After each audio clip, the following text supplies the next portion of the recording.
Isolation precautions.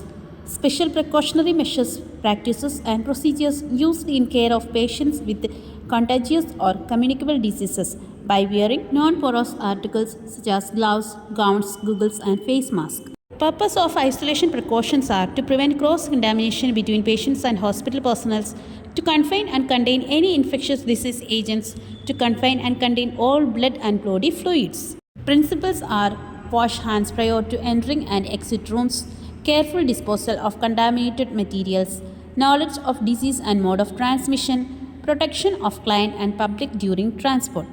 Every healthcare professional should be a chain breaker. Types of isolation precautions.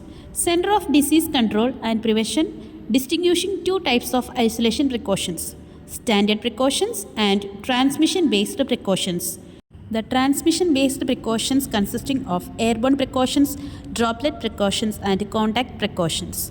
The things we need to care in standard precautions are hand washing, personal protective equipment uses, proper handling of soiled patient care equipments, environmental cleaning, disposal of sharp instruments, minimal handling of soiled linens and private rooms. It's a simple, consistent, and effective approach to infection control.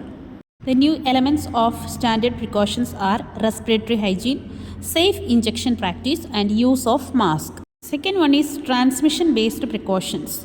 They are airborne precautions, contact precautions, and droplet precautions. We need to take precautions on airborne diseases such as tuberculosis, measles, chickenpox, herpes zoster, and smallpox. Droplet precautions such as meningitis, influenza, mumps, pertussis, rubella, common cold, measles, diphtheria, and rubella.